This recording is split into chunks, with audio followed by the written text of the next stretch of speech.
Hayaan mong ang Panginoon ang gumabay sa iyo.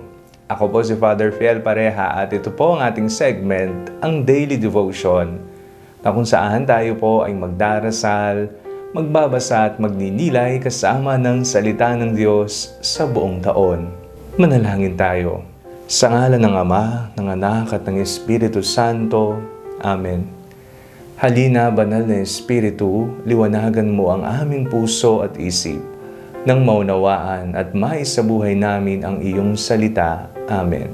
Our Bible passage for today is from the book of the prophet Isaiah, chapter 55, verses 6 to 9, and I read it for you.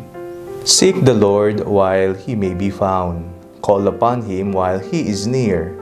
Let the wicked forsake their way, and their unrighteous their thoughts.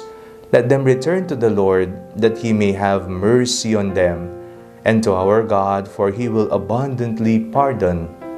For my thoughts are not your thoughts, nor your ways my ways, says the Lord. For as the heavens are higher than the earth, so are my ways higher than your ways, and my thoughts than your thoughts. May pagkakataon po sa ating buhay na tila ba hindi tayo sigurado, unsure tayo kung saan tayo patungo sa buhay. May mga desisyon na hindi rin tayo tiyak kung ano ang pipiliin natin o baka tayo ay mabigo sa buhay.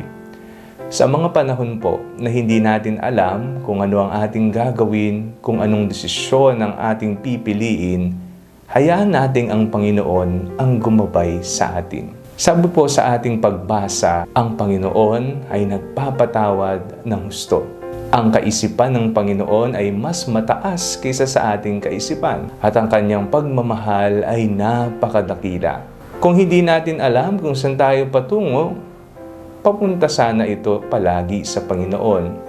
Tayo ay palaging bumalik sa Kanya sapagkat napakaganda ng ating kinabukasan sa piling ng Ama. Manalangin tayo. Panginoong mapagmahal, isinusuko po namin ang aming buhay sa inyo.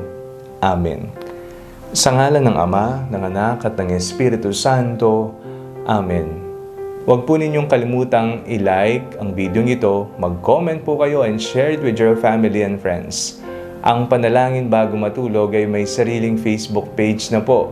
Huwag niyo pong kakalimutang mag-like at mag-follow dito, and do not forget to subscribe to our YouTube channel.